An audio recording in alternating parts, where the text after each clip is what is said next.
Beautiful business-minded people. Anak, no? Ito ba yung dialogue natin? Nag-boost na ako ng ads, pero bakit wala pang nagme-message? Ganun ba? Nangyari po sa akin yan. Gastos ng gastos ako sa Facebook ads, pero bakit parang puro likes lang, walang bumibili? 'Di ba? Nangyayari din ba sa inyo yan? So, yung iba, kumikita sa ads, no? Ang dami kong naririnig na kumikita daw, pero ako talo pa, no? Dumating yung time na ganun nang nangyari. Kaya nagtatanong ako, ano pa ba ang mali sa ginagawa ko? Now, how many times have we felt that way? Kung minsan tinitingnan natin yung mga successful business owners na kaibigan natin, di ba? Kumikita sila sa ads, may mga nagbo-boost, may mga nagpapa-ads directly, at iniisip natin, ako, swerte lang kaya sila? Pero ang natutunan ko actually after all this time is that wasting money on ads ay hindi dahil sa malas tayo.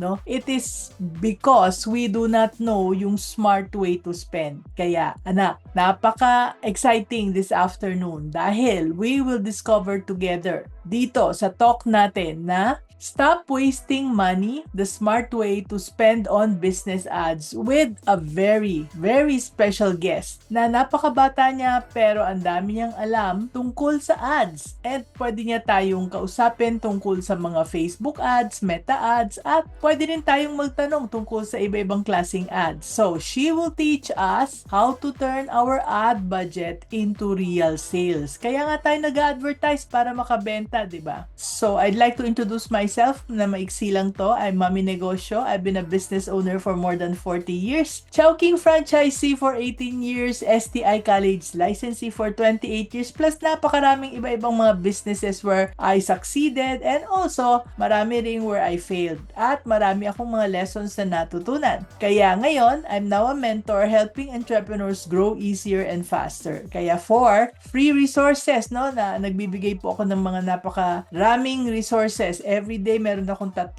video sa bawat platform. So, you can watch the free resources or you can also go to my website sa mommynegosyo.com and you can download our starter kit. So, the link is already there na nakapin na sa ating chat at sa comments. So, I would be very, very excited to be able to interact with you. Siyempre, talking about excitement, I'm so excited to have our guest today na umoo siya. No? Siya ay CEO and founder of Digistrat Digital Marketing Service na nag-umpisa noong 2021. Ang specialization niya ay creative and innovative ad strategies which are designed to help local businesses thrive. Kaya anak, let's welcome my inspiring young friend, si Miss Jeanette Lim. Yan, Jeanette, come in. Hello, hello.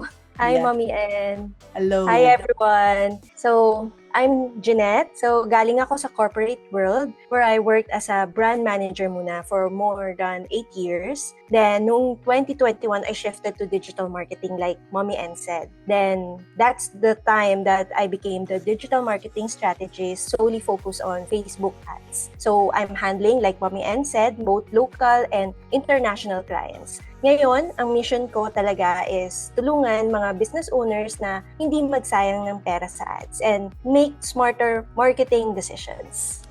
Yan, thank you very much for giving us a short introduction. And bakit ads talaga? Bakit Facebook ads talaga ang pinili mo? Facebook ads kasi meron kami dating business and syempre puro boosting ang ginagawa ko doon. Then napansin ko, dati pa, bakit pag binuboost ko, marami nga inquiries pero walang nabebenta. Para ako nagtatapon ng pera. Kaya inaral ko talaga siya from technical, lahat, everything, to yung pinaka-creative, to everything yan. Then i-share ko sa inyo. Okay, so talagang, in other words, nag-umpisa dahil sa failure. No? Yes. Dahil gumastos ka, tapos hindi nag-work, tapos hindi ka pumayag, kaya sige, pag-aralan ko nga ito at na-discover mo kung paano mag-succeed. Yan. This is so exciting. So let's dive in, no? Okay, ako muna. First question, Miss Jeanette, maraming business owners ang gumagastos sa ads pero walang balik tulad nung sa kwento mo nga, no? So, ano ang na-discover mo na top 3 mistakes that cause them to waste money kahit okay naman yung business nila? Okay, actually one of the biggest problems nakikita ko itong tatlo, which business owners na don't fail because yung ads don't work. They fail kasi mali yung approach sa ads. They approach it the wrong way. So, number one, walang clear objective. Before running ads, tinatanong ko muna, what do you want to do? Ano yung objective mo for the ads? Do you want messages, calls, website visits, or sales? So, ano talaga objective ng ads? So, sample, a salon runs ads saying, promo today, pero they don't say how to book. So, people like the post, comment, how much, tapos disappear na kasi hindi yun yung objective, right? So, when the goal is unclear, Facebook doesn't know how to show your ad to or who to show your ad to. So, you're basically paying sa confusion. Mistake number 2, talking about themselves instead yung customer. So, most ads say, kami best. We offer may quality. We offer affordability. Pero customers are asking different questions. Will this solve my problem? Kunyari, ako customer. Etong ad na to nakikita ko. Ito ba yung kailangan ko para ma-solve yung problem ko? Sample, ano yung mas okay sa inyo? We offer digital marketing service. Yan yung ad. Or, still spending on ads but no customers. See the difference? So, yung still spending on ads but no customers, alam ko agad na eto na talaga yung problema ko. Next mistake, pangatlo, we let mostly emotions run the budget. So, yung ibang business owners, sinasabi, sayang, I already spent money. So, let's wait. Antay na lang tayo. But ads don't care about the feelings. If the market says no, the correct response is not patience. We have to correct the ads. So, ads are a conversation with the market. If the market is silent, you're talking to yourself. We're talking to the market para malaman kung ano yung nagka-click for them. Yun. Yan, ang galing. No? So, tatlong mistakes ha. Kala ko yung goal sa atin lang, hindi pala, no? Pati yung goal kailangan clear kay Facebook. No? So, ngayon ko lang to natutunan. Kami kasi pag nagpapa-ad, alam namin yung goal. Pero hindi ko alam kung nagko-communicate natin kay Facebook. Okay. Question number 2 ko na, Miss Jeanette, no? Meron akong narinig kita minsan nung nagsalita ka, and you talked about is this the 3X rule? No? That's the 3 mistakes, yes. Yes. Can you talk more about it? Okay. Yung 3 rules na yun nag-e-exist kasi yung business owners need a simple decision rule. Hindi siya complicated. So, parang if you spend 1,000, you will earn 3,000. 3x yun. Balik sa'yo 3 beses nang na-spend mo. Hindi pa siya success, pero permission siya to continue your ad. So, ibig sabihin, pag nag-return ng 3,000 yun, the ad can continue to generate you more money. So, many ads na naglo-look successful sa surface lang. So, merong high views, comments, may likes, pero walang sales. Sample, a little story lang. I worked with a business na nagkaroon ng viral ads. Marami siyang likes, pero walang buyers. When we check yung ad, nag-entertain lang pala siya ng people. Marami kayo tayong nakikitang ganun, di ba? Lalo na sa TikTok. Puro entertain, pero nagsuscroll na. Tapos, tina-target syempre ng ads, mag-entertain lang ng tao na hindi naman afford yung product. So, ano dapat ang i-check natin? Ito yung 3. Yung cost per inquiry, if you earn 1,000 per sale, pero yung each sale naman nagko-cost ng 900 pesos, hindi siya growth. So, dapat ang sale mo is 3,000. Next is, yung pangalawa, quality ng inquiries. So, people are asking questions dapat. Serious questions, hindi lang yung how much. Then, yung pangatlo is repeatability. If it works ngayon, pero hindi nag-work tomorrow, lock siya. Hindi siya strategy. So, the ad should be repeatable. Kaya natin ulit-ulitin. So, good ads don't feel exciting. They feel boring, pero profitable.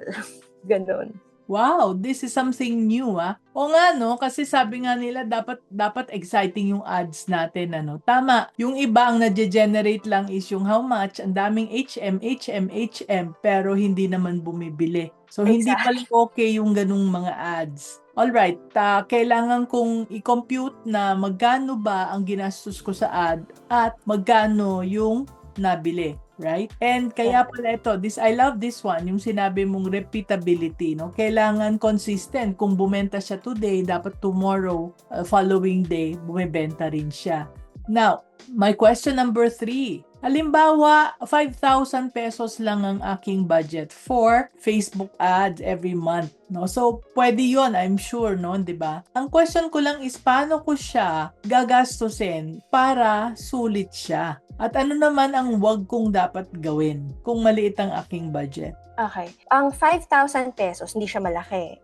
Ititreat mo siya as a testing budget. Hindi siya scaling na talagang nag-ads ka ng 5,000, balik agad 500,000. Hindi ganon. So, dito kasi most business owners go wrong. Kasi yun lang yung budget nila, ang iniisip nila, balik sa akin 5 times. Hindi siya ganon. So, kapag first time mo, and then limited yung budget, first is you have to pick one service lang or one item lang. Kung e-commerce ka, isa lang. So, instead of advertising, we offer beauty services kasi ang dami, kunyari lang. 499 pesos, first time facial for acne-prone skin. So, eksaktong-eksakto. You test one service, then eksaktong-eksakto to solve your target market. Pangalawa is narrow the audience. Kunyari, if you target everyone kasi in Facebook, Facebook will show your ad to people least likely to buy. Kasi they're the cheapest. So if you target everyone, syempre si Facebook, kahit sino na lang para na makakuha. So a gym, kunyari a gym, example, a gym should target people who already care about fitness, not all adults. So yung creative mo mismo should be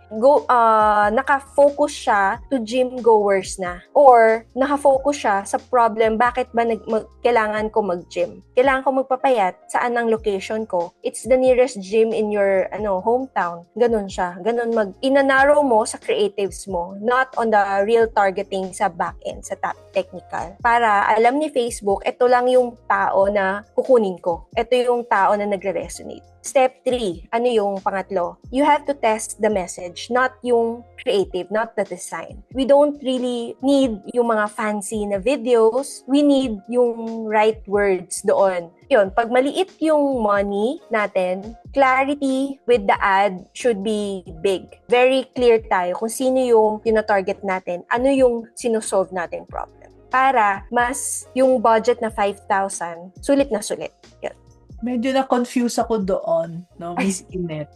Na-confuse lang ako kasi sa iba yung pinapractice namin, no? Mali pala, no? So, hindi yung kagandahan ng aking copy, kundi yung messaging. Tama? Copy is messaging. Copy is messaging. Hindi I mean yung kagandahan. design. Oh yes, yung design, yung creatives. Yung creative, Hindi, sorry. diba?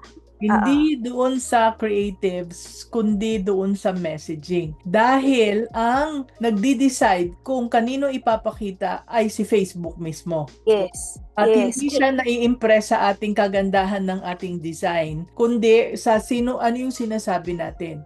Wow. This is such a gem. I'm learning so much, no? Tapos yung sinabi mo, hindi lang doon sa pagta-target doon sa Facebook, kung hindi sa messaging mismo, kailangan swak na yung ating message doon na talagang para doon sa mga taong gusto nating ma-reach. Correct. Wow! Thank you very much for that. No, I hope you are learning, mga anak. First time ko lang 'tong narinig. Ang dami ko nang napapanood na kung ano-ano yung tinuturo nila, but this time talagang nandoon pala ang sekreto sa messaging. Great, great. So, eto naman, no, sinabi mo na pag hindi siya nag-click, palitan natin. So, nagtanong si Mau, sabi niya, how long po dapat i-monitor ang ad bago you decide kung kailangan ng patayin or palitan? Okay. You monitor the ad, depends kasi kung how much is the budget. Pag mas malaki yung budget, mas mabilis kasi mag-learn si Facebook. Ngayon, how do you see that? Minsan, makikita mo siya na siya pag nag-reach ng at least 5,000 impressions or 5,000 na na-reach niyang tao. Doon mo na makikita na tsaka ka magde-decide kung papatayin mo ba yung ad o hindi. Next is titingnan mo yung creative. Doon sa back-end na to Doon sa creative makikita mo yung click-through rate, kung ilan na yung nag-clicks, umabot ka ba ng at least 2%? Pag umabot ka ng 2% ng click-through rate, i-go mo pa yung ad. Go mo lang siya. Hayaan mo lang. Pagkatapos nun, next is titingnan mo naman yung frequency ng ads. After nun, titingnan mo yung, marami kang titingnan actually. Pero, ito yung mga sinasabi ko, kailangan mo lang i-reach yung 5,000 muna, and then yung click-through rate, umabot ka ng 2%, para pag hindi ka umabot ng 2%, tapos hindi pa nag-reach ng 5,000, huwag muna i-off. Let it run lang. Pag nag-generate naman siya ng sales, kahit na hindi siya umabot ng 2%, basta yung balik is mataas-taas, iparan mo pa rin. Pero kapag mababa siya, tapos hindi na nga umabot ng 5,000, tapos mababa pa yung click-through rate, i-off mo na, palitan mo na.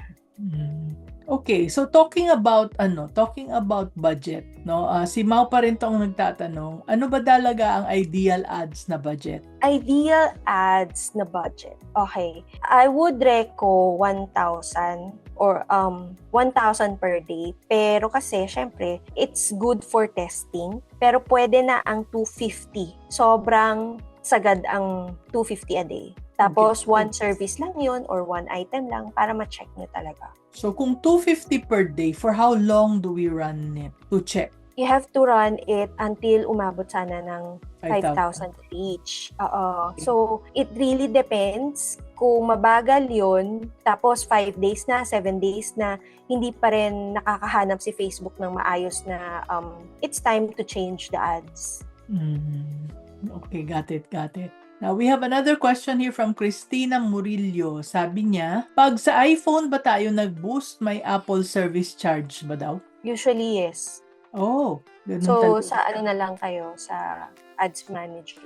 Sino-charge ni Apple. Okay, so meron daw ang sagot, no? So, sa Ads Manager daw tayo. So, okay, 5,000 impressions. Yun ang kailangan nating tandaan. Next is, maraming mga business owners, Miss Jeanette, na nahihirapan sa ad ideas. Kaya ang ginagawa nila, ginagaya lang nila ang competitors o hula-hula lang, no? So, how can they stop guessing and create ads that attract real buyers at hindi lang puro likes, hindi lang sila nag-entertain, kundi talagang bumibili? Okay. Guessing kasi happens when business owners create ads in isolation. So, the customers already tell you what to say. Makikita mo yung complaints nila, yung questions nila, yung objections nila. So, doon mo palang makikita na mga customer mo talaga nagsasabi na may makukuha kang customer message, kunin mo yon, i-Excel sheet mo, reviews ng customers mo, i-Excel sheet nyo, or comments sa mga competitor ads, pag nagche-check kayo, i-Excel sheet nyo. Lahat yun, doon nyo makikita kung paano kayo mag-run ng ads.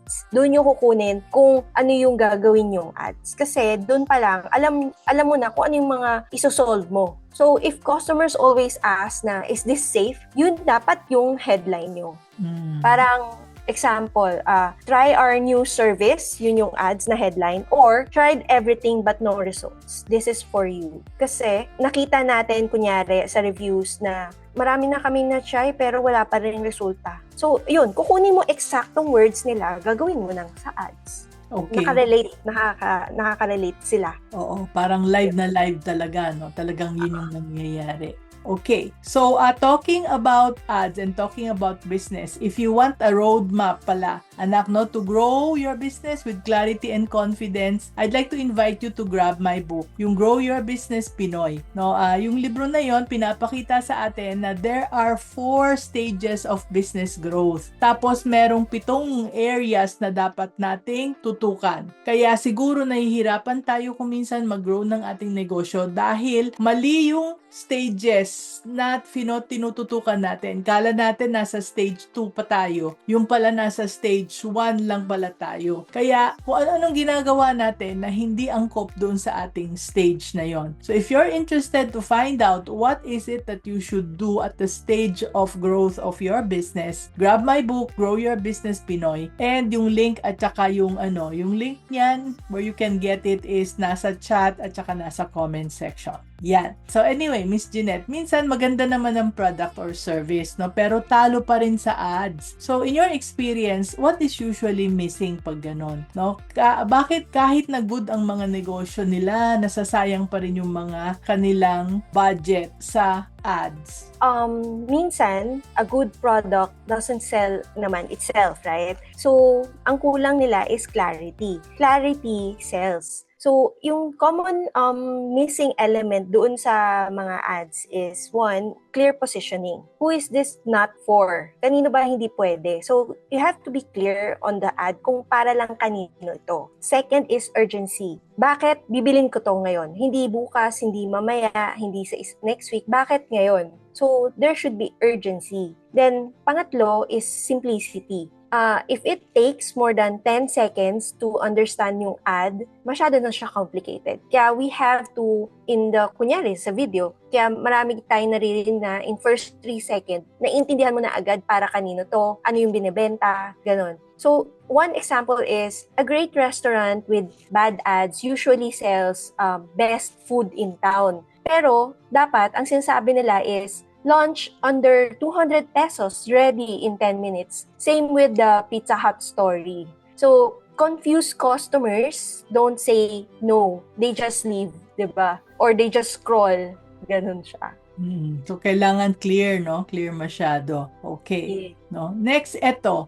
This is also my question. Yung question ni Tina. Safe naman po ba sundin yung mga suggested na post ni Meta para i-boost? Or yung business na mamimili kung alin ang i-boost natin for ads? Ako rin nakakatanggap ako ng email from Meta. Tapos sabi, get somebody to help you with your ads. Okay ba yon? Sometimes you can, kasi at least meron ka na insider. So you talk to the Meta, you listen to what they're telling you to do, pero you still have the final say. Mm-hmm. Ikaw pa rin mag-choose if you choose to listen to them or you choose not to. So kapag sinabi nila na, minsan kasi sasabihin nila you have to add ng budget para ganyan, it really depends on the objective of your ad. So, i-connect mo rin kung ano ba talaga kailangan and tama ba yung sinasabi nila. Basing on your own business din. Kasi ikaw naman yung nakakaalam nung ano talaga kailangan ng business mo. Ano kailangan mo talagang ibenta, right? Hindi si Meta. Yan. No, kaya para sa akin, Tina, no, ang sagot diyan para sa akin is, pwede tayong makinig, no. Pero syempre, alam natin na si Meta gusto lang nilang mag-boost tayo or magdagdag tayo ng budget para syempre income nila 'yan, no? Para tayo rin, no? Bumili pa kayo, nagsasuggestive selling tayo para bumili ng mas marami yung tao. Pero ang question is, kailangan ba nila 'yan? So ang question is, kailangan pa natin 'yan, Tina, no? Kaya kahit na anong sabihin nila, at the end we run it through the test of what we learned today from Miss Jeanette. Yan. Okay, ito naman, no, si April Sanchez, sabi niya, safe po ba na i-pause or i-stop yung ads and after lunchtime and then resume, after lunchtime and then resume ng 5 p.m. hanggang 11 p.m. then stop post ulit ng madaling araw since tulog or nasa trabaho ang mga tao or kailangang tuloy-tuloy yung ads? Meron naman doon sa Meta, sa loob, isi-schedule lang kung kailan lang magra-run yung ads. You don't need to stop or pause it manually. Pwedeng iset yon inside Ads Manager, the schedule to run the ads. Kasi minsan, kunyari, we run messaging campaign, walang sasagot pag nagra-run yung ads. So, we schedule it on certain times lang. Yeah. Pero, like what you asked naman, safe naman i-pause yun. Walang problema. Kung gusto mo i-manual, okay lang. It's safe. Okay, pero sayang din kung pwede mo namang i-set na lang doon sa Ads Manager, no? Then why not? Ba't tayo magpapakahirap, 'di ba? Yeah, si Gray Natividad, kamag-anak ba kita, no? How are ads done in such a way na boring pero profitable? How would you know that ads is boring but profitable? Oo, kasi kanina may na-mention ka na may mga ads na boring pero bumibenta. Meron namang exciting, puro likes lang at na-entertain lang yung mga tao. Minsan kasi, yung boring na yan yung mga first mga ilang 3 seconds na nagko-question. Hindi naman naggugulat or hindi nag-entertain. For me kasi it's boring kasi you're talking about the problem. Pero nagge-generate siya ng sales kasi nakaka-resonate yung tao doon sa ads. Because once it's relevant, nagre-resonate siya, they will click. Doon lalabas yung click-through rate. And when they click, they go to wherever the objective is. Whether it's website or generate message, they will ask the smart questions na. Hindi lang how much. Kasi nasagot mo na yung tanong nila una pa lang sa ads. Oo, may naalala nga ako. Merong mga ads sa may sumasabog na building o kaya yung sasakyan nagtatatumbling-tumbling. Meron kasing mga effects na ganon, no? Pero at the end, hindi natin alam kung bumibenta ba yon. But hindi kailangan yon kasi extra effort yung mga ganon. At saka pag marami ka nang nakikitang ganon, parang hindi na rin siya nakakapag-attract ng attention eh. So, the goal really is for us to be able to sell and not to entertain. Yun yung talagang tumatak sa isip ko. So, yun ang siguro na importante, umpisa pa lang, ang focus natin ay yung problema ng tao. So, si Gray ay magbebenta ng free webinar. So, 500 a day budget, okay na ba daw yun for a free webinar? Free webinar? Yes. It's a free webinar tapos 500 yung budget a day. Ano yung next? May upsell ka. Pag may upsell, pwede na yun. Eh kaso kung yun lang talaga benta mo, it's free. Magkano yung balik? Diba?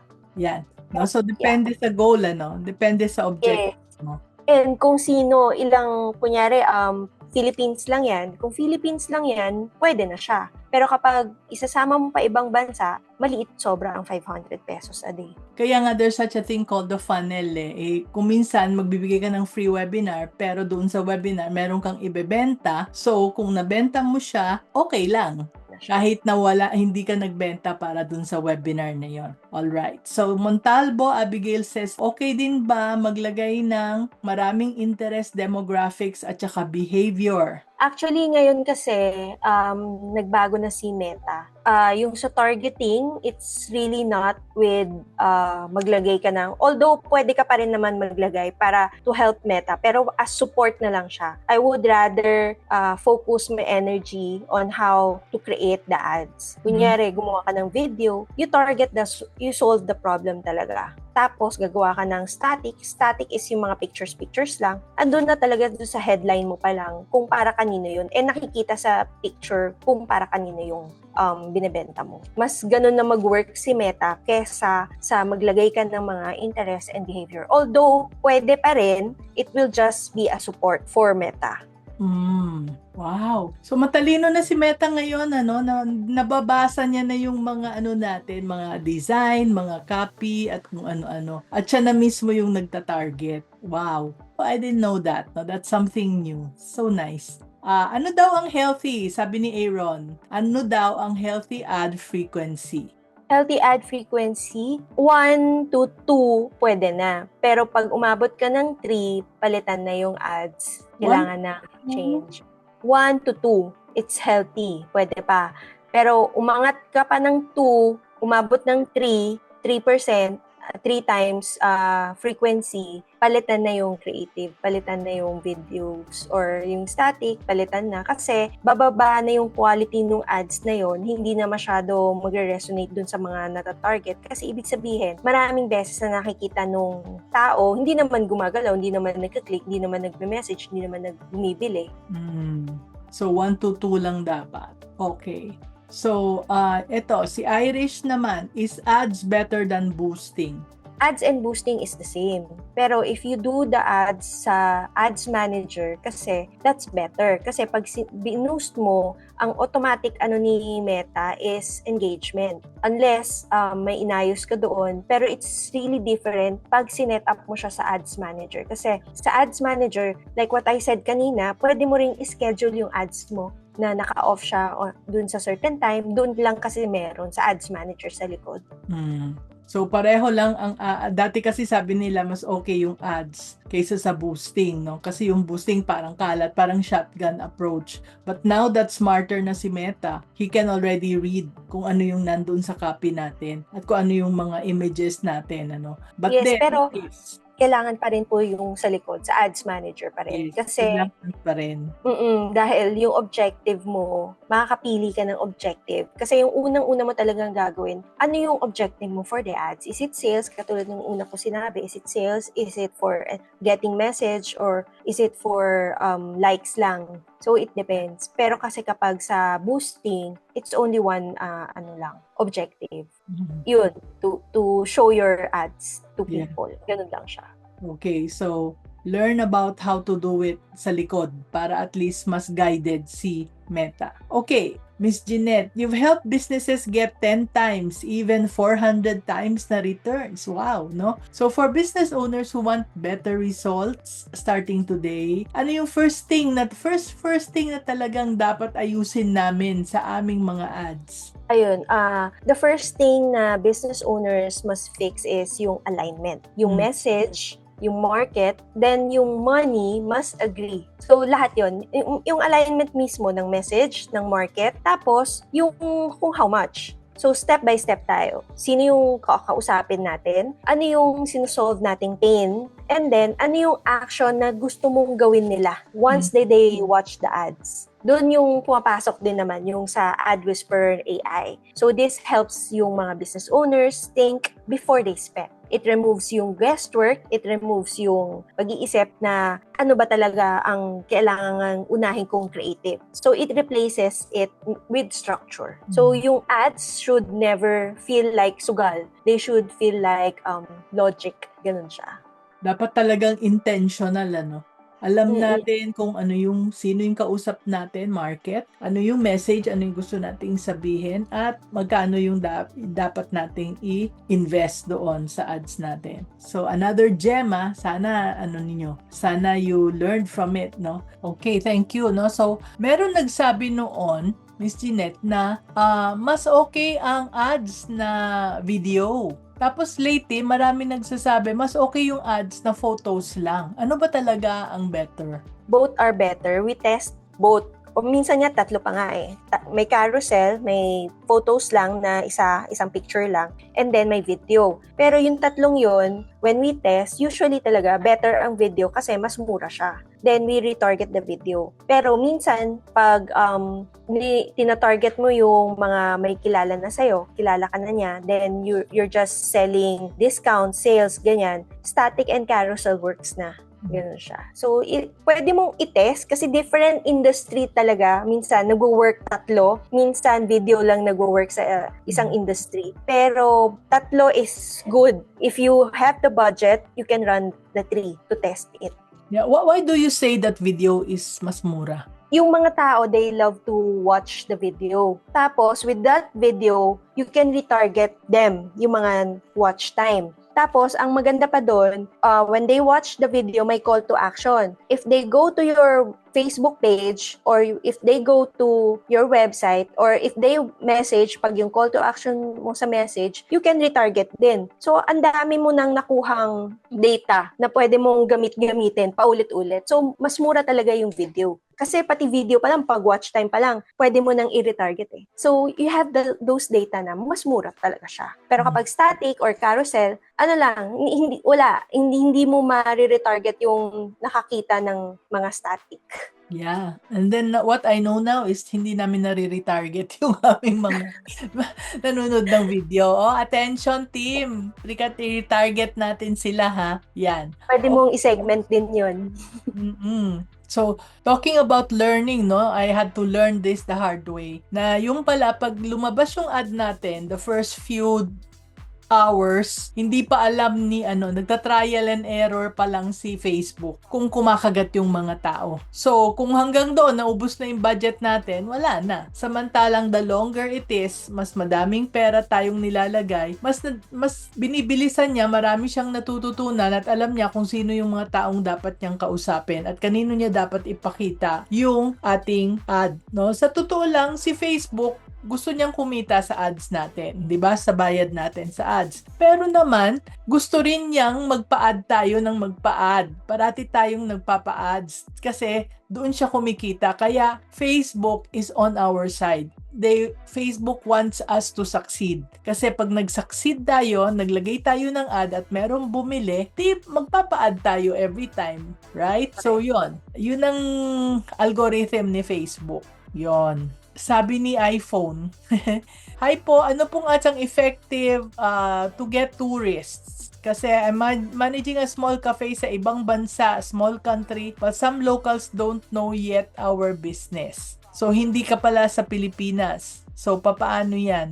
Sa mga clients mo, Miss Jeanette, na hindi taga-Pilipinas, how effective are Facebook ads? Especially kung hindi sila taga doon. Parang meron din kaming friend na meron akong client who operates a restaurant in Siargao. So, can she run Facebook ads to attract people to go there sa kanilang lugar, samantalang yung mga tao doon ay kuminsan weekend lang sa Siargao? How does it work? We have clients na ganyan. May resort sa somewhere in Palawan. Tapos we target people sa ibang bansa. Kasi mas maganda ang foreigners to visit our Philippines. So, ang ginagawa ko is, the ads itself, yung creative, is foreigner. May video na UGC, if you know the UGC, right? Testimonial videos ng foreigner na video. Then, we target USA, we target Canada, ganun yung run. Tapos, yun. Then, we solve the problem na, syempre, ano ba yung problem ng foreigner para pumunta ng Philippines? They wanted summer climate, mainit dito kasi doon sa kanila ang lamig. Ganun yung sinasabi ng ads namin na it's fun here, it's warmer, it's very warming yung dito, and then you get to go to the beaches every day kasi doon sa kanila may time lang, di ba?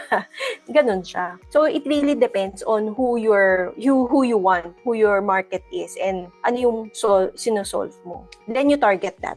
Yeah, thank you for that, Miss Jeanette, no? Ito rin yung yatang tanong ko kanina, no? Do you recommend na mag-join sa Facebook Ads Intensive Training? If yes, meron po ba kayong marirecommend?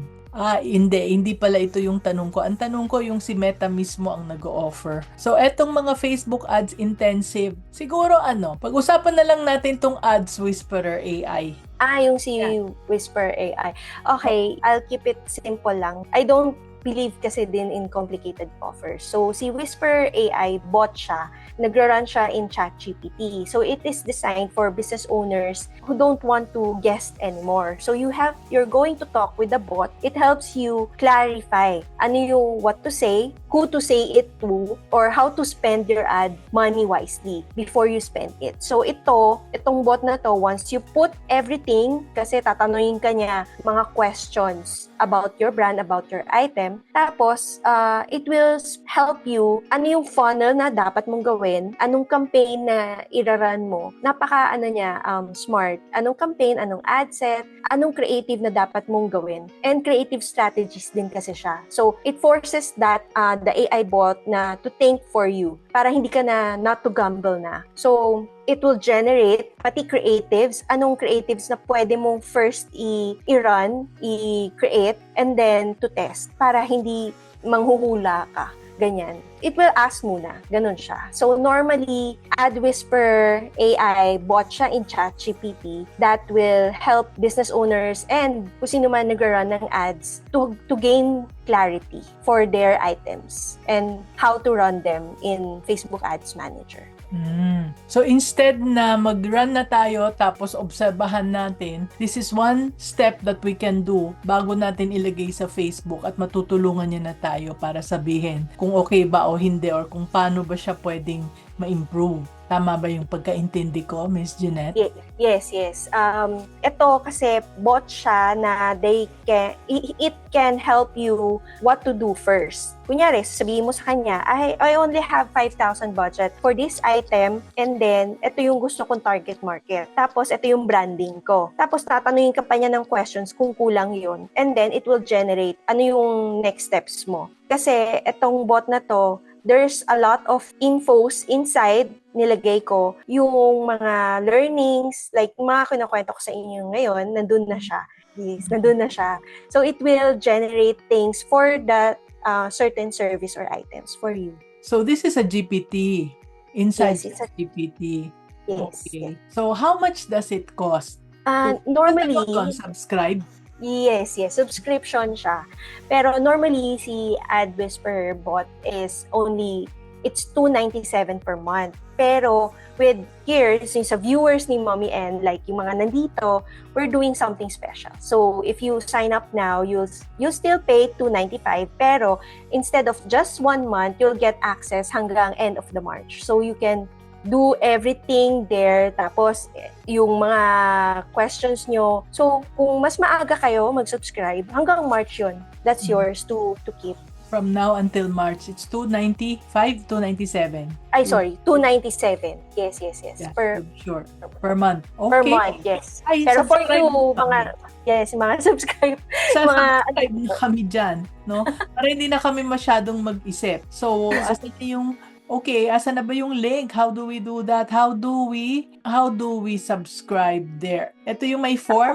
Yes, yung form sa Google Form. Yan, andyan na. May Google Form na post ni Sir JR, no? Mag-subscribe tayo. Remember, Sir JR, please tell the team we will be the first one to subscribe. And if you subscribe, it will make our lives easier. Ang dami kong mga tanong kasi nakita dito na pwede namang sagutin na dito, no? Like for example, sabi ni Aaron, 250 per day, reasonable na. Kung daily nasa 430, pwede na rin yun, ano? So, dito sa Ad Whisperer AI, pwede na tayong magpasok ng mga amount na gusto natin, tapos magsasuggest sila kung tama ba o hindi. Yes, sasabihin niya sa'yo kung sobrang tight ba yan, sobrang liit ba, dagdagan mo, may budget ka pa ba, pwedeng kakausapin ka niya.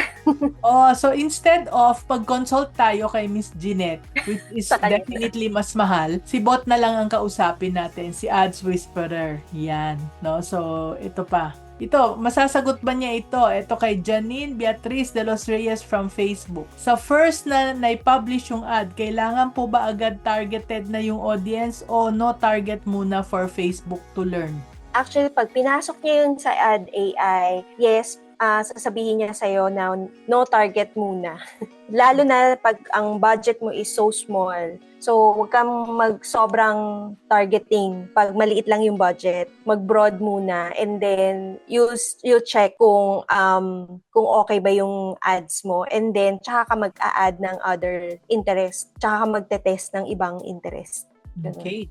Tapos ito naman kay Ana Umali Lopez. Is it healthy in one business 3K per 7 days per province? I think itong si Ana ay meron siyang negosyo sa iba-ibang province. So, iba-iba ba ang dapat na ad per province? Parang ganun? Or isang ad lang tapos maraming provinces na sakop na doon? Depende siya. Pag item siya, 1 lang. Pero kapag location-based business siya, kunyari service siya, tapos may location siya, ang is 1 per area. Province, yes. No? Tapos pag may dialect ka pa, halimbawa Bicolano yung isa another budget for that. Tagalog, o yung isa Ilocano, iba-ibang budget kasi iba-ibang ads talaga yan. Okay, sabi ni Aaron ulit, no? Ano ba dito sa Pilipinas, no? Ano po ang mas prefer nyo lalo na sa PH? Is it may landing page or messaging? Oo nga, kasi yung iba meron silang chatbot na nakakonect sa kanilang Facebook message. Facebook Messenger. Is that advisable or sa landing page? Yon. Kasi dito sa Philippines, napansin ko is very engaging yung mga tao. So, they wanted to question muna. Kahit na e-commerce yan, lalo na kapag high ticket, they wanted tanungin muna yung page. Magko-question muna siya. So, I would advise pag target mo dito, you start with messaging campaign. Kasi, lalo na pag mahal yung binibenta mong item, usually nasa messaging. Pero kapag, branded ka na and kilala na yung brand mo, sa, landing page ka na, sa, website. Either landing page or website. Kasi magkaiba yung dalawa. So, yun, ganun yung advice ko. Okay, thank you, Miss Jeanette. No? We're really learning so much, no? To si Sara Pajarillo, if I want your company to handle our ads campaign, to whom shall I talk to privately? Do you accept clients or ano, Miss Jeanette? Or doon na lang sila pumunta kay ano? Ads AI.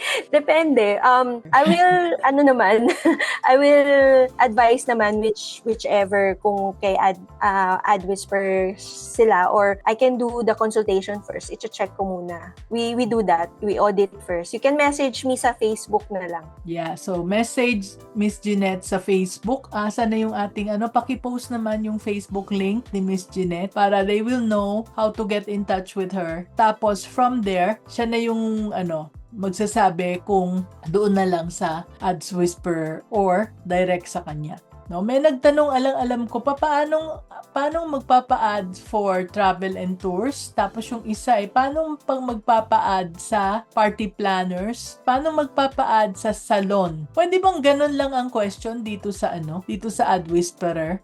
Tatanungin naman kayo ulit niyan eh. Pag tinanong mo one sentence, tatanungin kayo ulit na yung mga kailangan niya. Like, kung tinanong mo siya, paano magpa-ad sa salon? Tatanungin ka niyan, magkano yung budget mo? Saan yung location mo? Yung mga ganung tanong bago kanya i-generate ng buong plan for your business. Yan. No? So, yun na yung mga sagot dyan. Ito, si Winlin, ano posibleng reason why na-restrict yung page? This has nothing to do na with the ads, no? Pero you might Pwede be able kong to sagutin. hear this. Pwede ko naman sagutin. Kasi minsan, nare-restrict din yung page because of the ads. So, maybe may na-post kayo organically na bawal. Marami yan. Meron sila, si Facebook merong guideline kung ano yung mga bawal. So, kapag may na-post kayong bawal, mare-restrict yan. Tapos, kapag may in-ads kayo na bawal, tapos puro yung ads nyo na puro patama sa tao, bawal yun. Ayaw ni Facebook ng nega na tao. So, kaya minsan nare-restrict din yung page because of that. Ayaw din niya yung tinatarget natin. Halimbawa, Filipino, yung mga ganon. Ayaw niya ng ganon. Yung merong country, ayaw niya. Ayaw nila na Pinoy ka ba? Mga ganon, ayaw niya. Ayaw ganyan. Kasi parang tinuturo mo yung tao na ikaw to, Pinoy ka, or negro ka, ganyan. Ayaw niya ng ganon. Merong guideline si Facebook. Pwede niyong mahanap sa mismong Facebook page, community guidelines, nandun siya lahat. Okay. Tanong ni Aaron, again, no? Ang daming tanong ni Aaron kasi friend mo yata siya. So, yung Ad Whisperer, kailangan bang paid subscription sa ChatGPT or pwede na ang free? Pwede na ang free. Nag-work na ang free. Kaso lang, pag free, limited ka sa mga questions mo, limited lang yung number. Di ba ganun si ChatGPT? May certain limit kapag free ang gamit mo. Certain ilang beses ka lang pwede mag-generate per day pag free. Pero kapag may paid ka, mas mataas yung limit mo. Pero syempre, depende pa rin kung how much yung binabayaran mo kay ChatGPT. Oo. Mura lang naman si ChatGPT. Ilang 300 pesos lang nga yung binabayaran ko. At Yes. marami na siyang natutulong sa akin. Hindi naman kailangan yung napakamahal na subscription. Okay. Is it better to have business-owned Facebook account or to be connected to your personal account? Business account. Kasi kapag meron kang mali na ginawa dyan, at least yung Facebook account mo, hindi marirestrict. Yung business lang. Ang business account kasi pwede kang gumawa ng up to 2 to 3. So, wag nyo naman sagarin hanggang 3 ma-restrict, di ba? Pero mas okay yung sa business account. So sa business pala, pag na-restrict yung isa, pwede ka pang gumawa ng iba. Oo.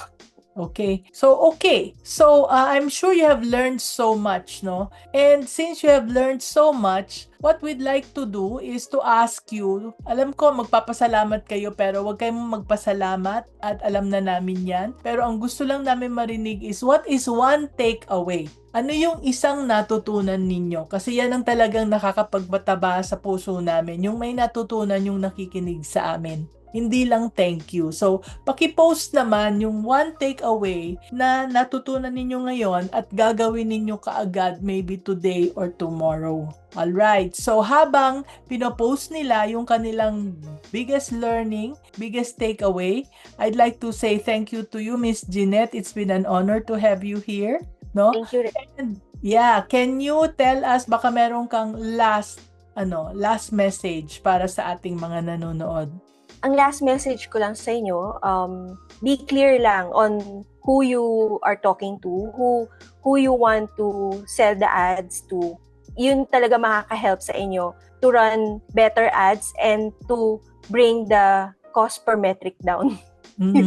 Oo, no? Kasi kung hindi, kung saan-saan napupunta yung message, bawat patak ay pera. So, mas okay kung clear. Yan. Okay, so thank you very much. At this point, I would like to say thank you everyone for engaging. All the resources we talked about today, yung ating free starter kit, yung libro ko na Grow Your Business Pinoy, yung Facebook ni Miss Jeanette, yung kanyang Ad Whisperer AI, lahat ng link ay nasa chat at comment section. Pwede ninyong balikan, scroll lang po, no? And join us again next Tuesday for another episode of our Meet My Friends series. Okay?